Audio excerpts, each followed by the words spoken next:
Assalamualaikum warahmatullahi wabarakatuh. Perkenalkan, nama saya Ahmad Ajarul Hafid. Di sini saya akan memaparkan materi tentang kelangsungan hidup makhluk hidup. Baiklah, mari kita simak bersama-sama.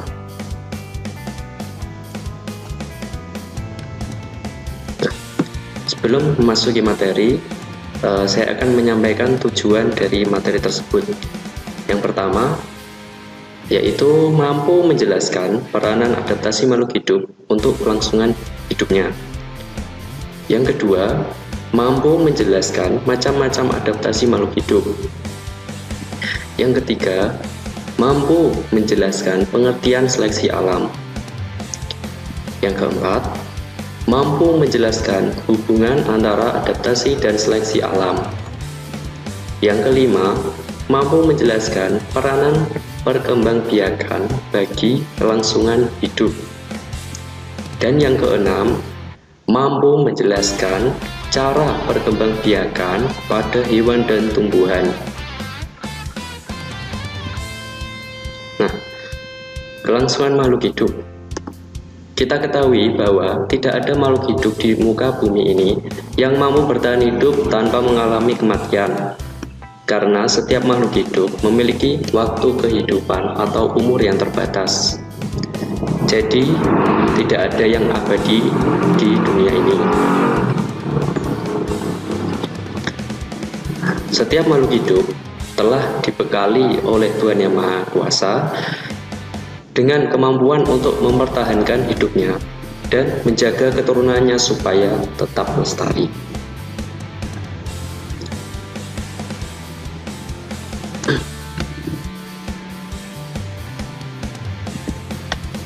Nah, kelangsungan makhluk hidup sendiri itu dibagi menjadi tiga. Yang pertama yaitu adaptasi, yang kedua ada seleksi alam, dan yang terakhir ada perkembangbiakan. Kita lanjut.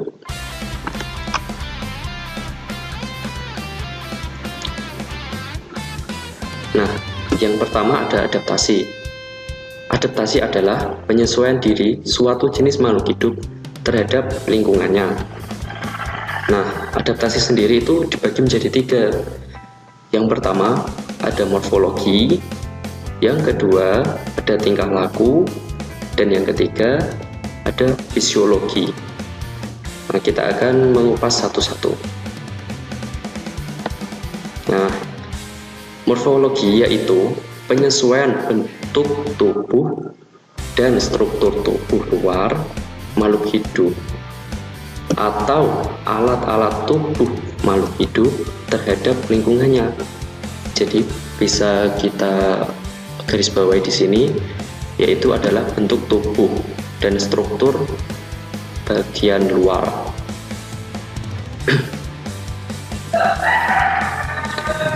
Kita akan membahas dari manusia dulu.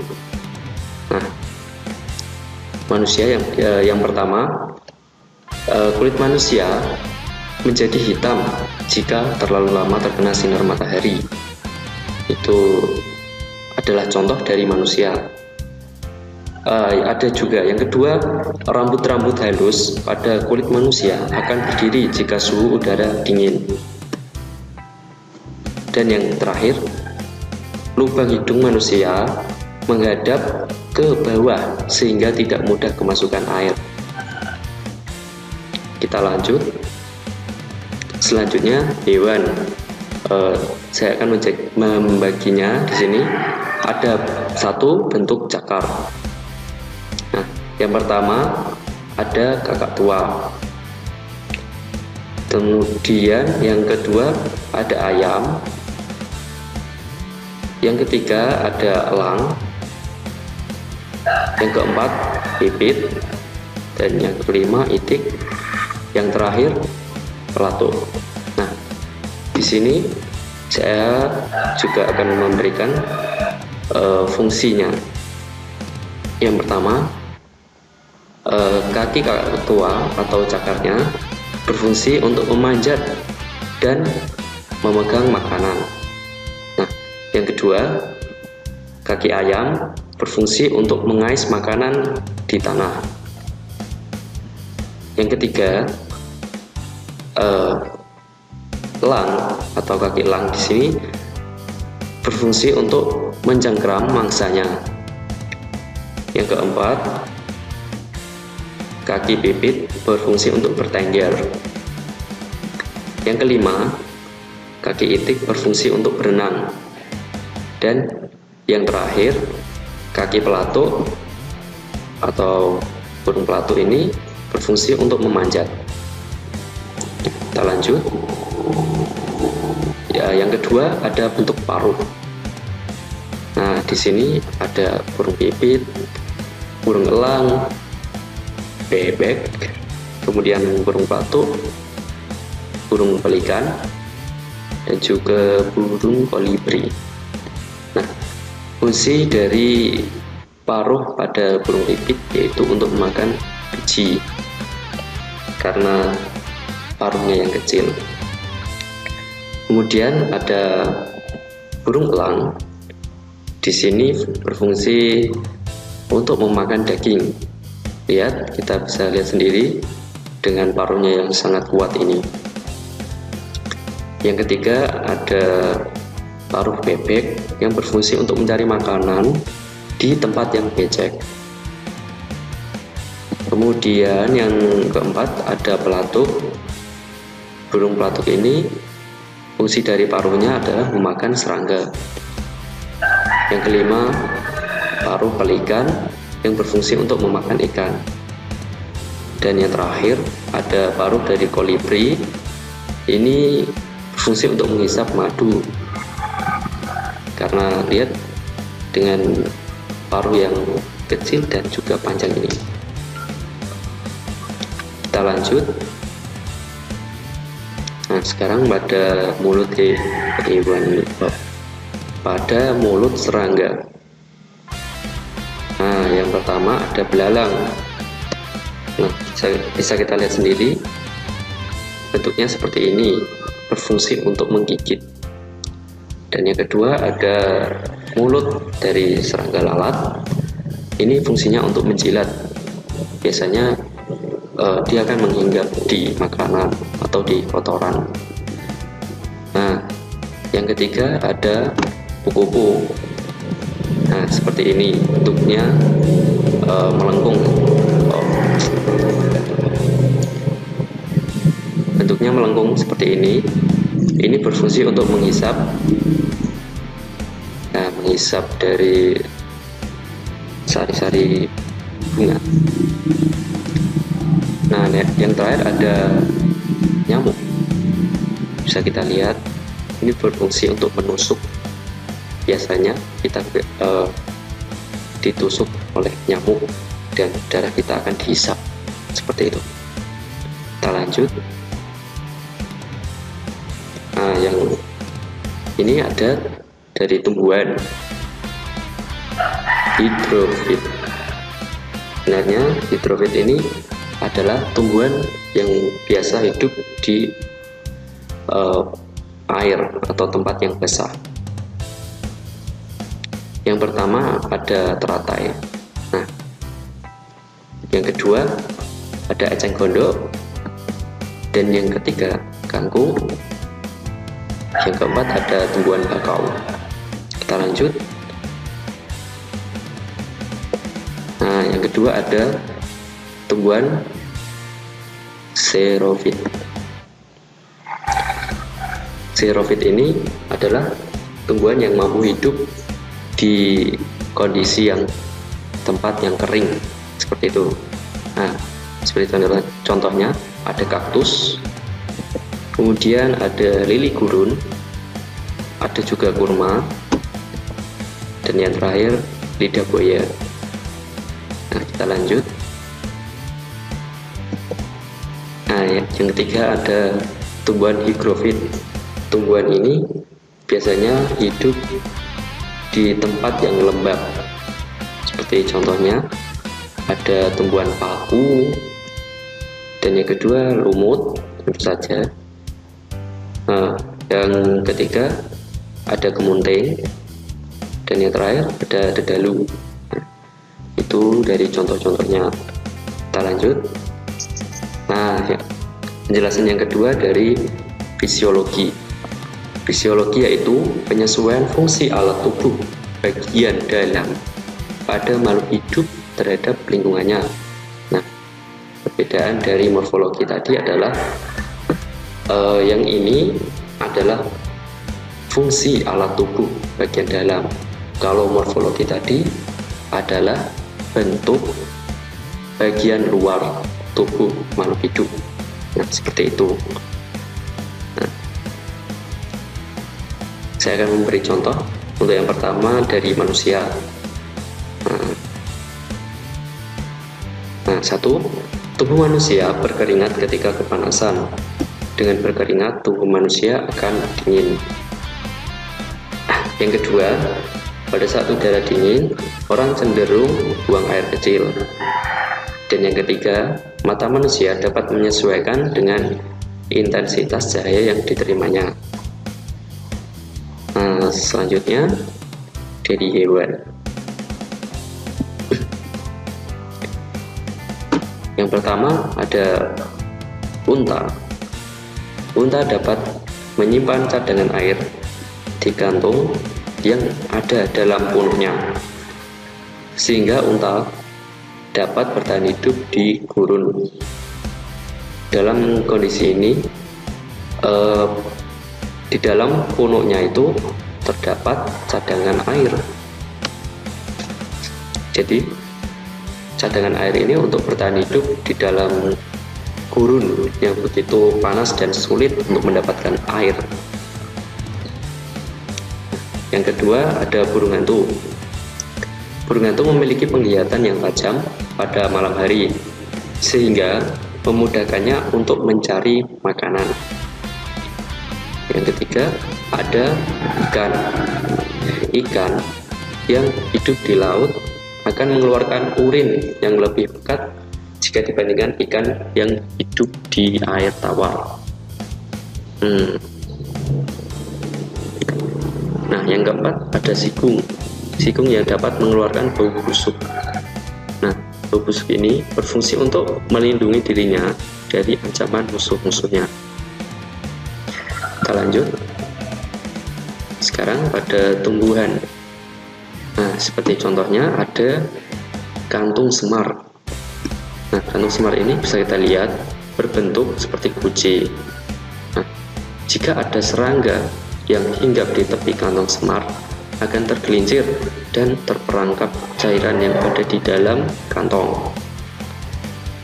Kemudian cairan ini berguna untuk menghancurkan serangga sehingga nitrogennya dapat diserap.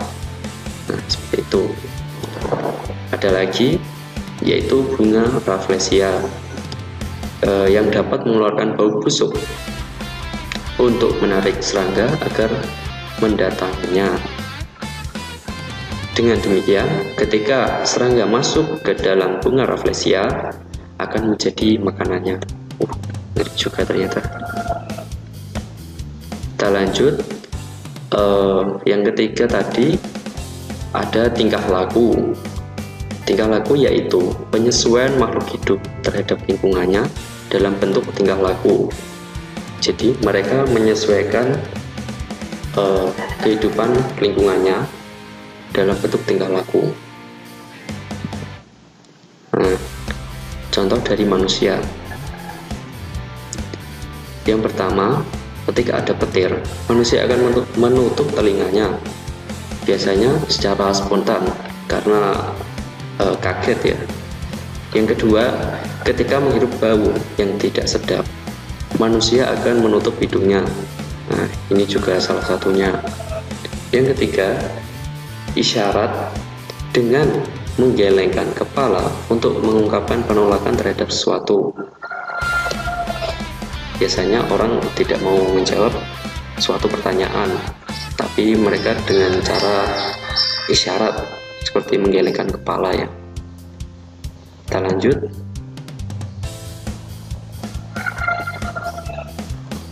Nah, kemudian contoh pada hewan. Yang pertama ada kucing. Kucing mengincar mangsanya dengan cara mendekam. Ketika mangsa mendekat dan lengah, maka kucing tersebut akan meloncat dan menerkam mangsanya. Biasanya kucing suka memangsa tikus ya, kayak Tom and Jerry. Selanjutnya ada cicak. Cicak akan memutuskan ekornya pada saat berada dalam ancaman. Misal cicak ini akan dimangsa oleh kucing, kemudian cicak itu akan memutuskan ekornya yang dapat bergerak dan akan mengalihkan perhatian si kucing ini supaya cicak tersebut bisa melarikan diri. Nah, selanjutnya ada paus. Nah, ikan paus ini naik ke permukaan air ketika akan mengambil oksigen untuk pernapasannya. Nah, selanjutnya ada bunglon. Bunglon yang mampu mengubah warna kulitnya menyerupai tempat yang dihinggapinya, atau biasa kita sebut dengan mimikri. Kita lanjut. Yang terakhir ada gajah. Gajah menyemprotkan dengan belalainya. Ini kurang ini. Gajah menyemprotkan air dengan belalainya ke seluruh tubuh dengan tujuan untuk mengurangi panas matahari. Kita lanjut.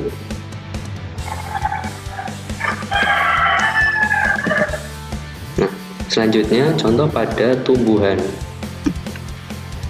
Yang pertama ada tumbuhan putri malu.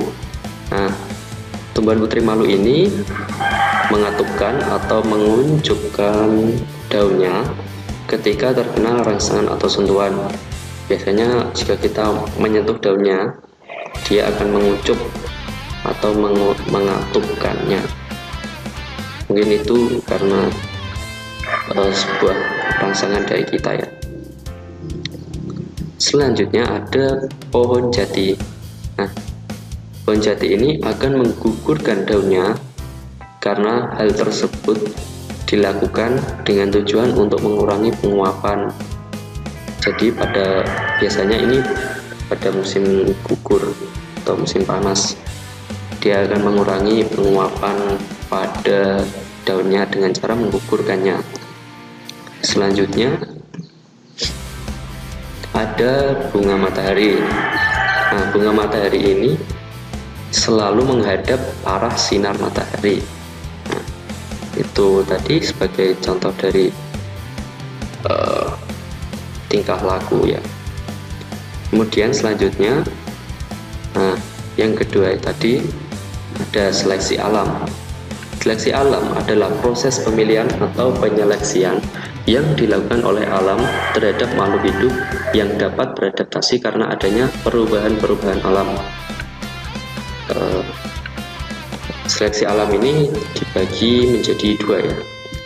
Yang pertama ada faktor penyeleksi alam. Yang kedua ada kepunahan makhluk hidup. Nah, kita akan bahas bersama-sama. Nah, faktor penyeleksi alam ini juga dibagi menjadi tiga. Nah, yang pertama ada suhu lingkungan, yang kedua ada makanan, dan yang ketiga ada cahaya matahari. Nah, di sini pada suhu lingkungan biasanya kita beri contoh saja seperti pada daerah yang dingin seperti di kutub utara itu ya, atau kutub selatan. Nah, kan biasanya terdapat beruang kutub. Beruang kutub ini memiliki bulu yang tebal dan juga lapisan lemak yang panas. Nah, karena di sana dingin, jadi bulu yang tebal ini dapat menghangatkan tubuh si beruang tersebut. Kemudian beda lagi kalau ada di tempat yang panas, misal ada di gurun, hewan di sana cenderung memiliki bulu yang tipis. Kemudian berdasarkan makanan, kalau makanan ini mungkin penyeleksiannya seperti ini. Misal ada serigala yang memburu domba. Nah, domba tersebut diburu oleh serigala dan serigalanya mendapatkan domba tersebut. Akan tetapi ada seekor singa yang ingin melawan serigala tersebut untuk memperebutkan makanannya. Nah, jika si serigala kalah, maka makanan tersebut akan menjadi milik si singa. Nah, seperti itu contohnya. Nah, yang ketiga ada cahaya matahari. Cahaya matahari ini biasa digunakan oleh tumbuhan yang berklorofil untuk melakukan proses fotosintesis. Seperti itu. Kita lanjut. Nah, tadi yang kedua ada kepunahan makhluk hidup. Nah, bisa kita baca. Berdasarkan temuan fosil-fosil, dapat diketahui bahwa banyak jenis makhluk hidup yang hidup pada zaman dahulu tidak ditemukan lagi pada zaman sekarang. Tetapi ada juga yang masih hidup sampai sekarang, yaitu capung. Nah, capung adalah hewan yang hidup pada zaman karbon sampai sekarang.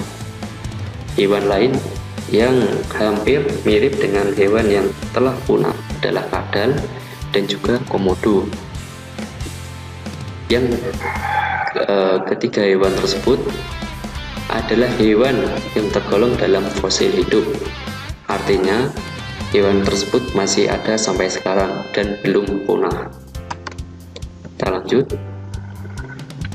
Nah, ini contoh ada dinosaurus. Dinosaurus merupakan contoh hewan yang telah punah. Para ilmuwan berpendapat bahwa yang menyebabkan kepunahan hewan ini adalah perubahan iklim. Iklim yang terganggu akan menyebabkan kematian banyak jenis tumbuhan, sehingga dinosaurus herbivora, ini kurang herbivora, tidak bisa mendapatkan makanannya.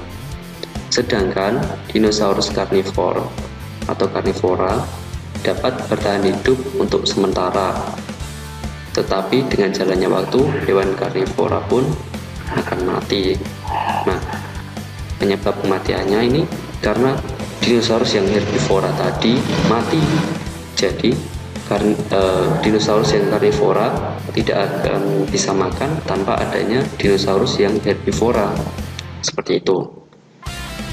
Kemudian kita lanjut. Nah, ini ada berkembang biak. Berkembang biak adalah proses menghasilkan individu baru. Nah, berkembang biak sendiri itu dibagi menjadi dua, yaitu vegetatif dan generatif. Nah, kemudian vegetatif ini biasa disebut aseksual atau tidak perkawinan, seperti itu. Kemudian yang generatif ini biasa disebut dengan seksual atau dengan cara perkawinan. Nah, vegetatif ini juga dibagi menjadi dua. Yang pertama ada alami dan yang kedua ada buatan. Nah, alami ini adalah perkembangbiakan secara sewajarnya tanpa ada campur tangan manusia. Sedangkan yang buatan ini biasanya digunakan untuk membudidayakan tumbuhan. Nah, kita lanjut.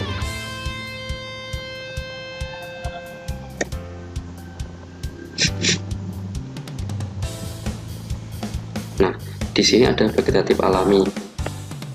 Nah, bisa kita lihat contohnya seperti ini, ada tunas.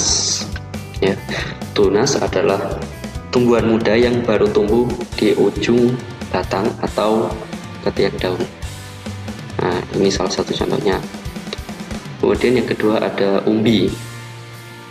Umbi adalah tempat untuk menyimpan suatu makanan. Nah, jadi ini termasuk umbi karena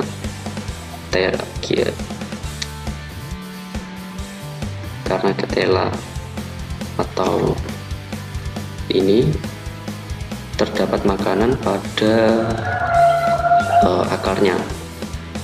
Kemudian yang ketiga ada rizoma. Rizoma ini adalah batang yang menjalar di bawah permukaan tanah. Nah, ini seperti contohnya ada jahe, kunyit, dan lain-lain. Kemudian selanjutnya ada stolon. Stolon ini adalah batang yang menjalar di atas permukaan tanah. Nah, seperti contohnya ini ada stroberi. Kita lanjut ke vegetatif buatan. Nah, yang pertama ada mencangkok. Seperti ini gambarnya. Kemudian yang kedua ada menyambung. Nah, ini bisa kita lihat. Yang ketiga ada merunduk.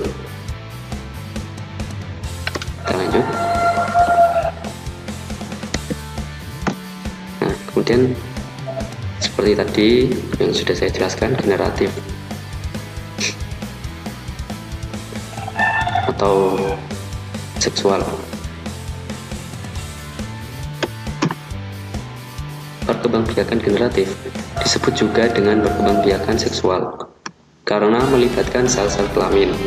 Perkembangbiakan tersebut dimulai dengan peleburan sel kelamin jantan dan sel kelamin betina yang kemudian menghasilkan zigot. Zigot berkembang menjadi individu baru. Nah, perkembangbiakan pada tumbuhan didahului dengan peristiwa penyerbukan, kemudian diiringi peristiwa pembuahan. Nah, apa sih yang dimaksud dengan penyerbukan? Penyerbukan adalah peristiwa sampainya serbuk sari ke kepala butik sampai serbuk sari tujuannya dibantu oleh angin atau burung atau serangga atau kelawar, air, dan juga bisa dari manusia. Nah, sekian dari saya. Saya cukupkan sampai di sini. Itu tadi adalah pemaparan materi tentang kelangsungan hidup dari makhluk hidup. Sekian dari saya. Apabila ada salah kata, mohon dimaafkan. Wassalamualaikum warahmatullahi wabarakatuh.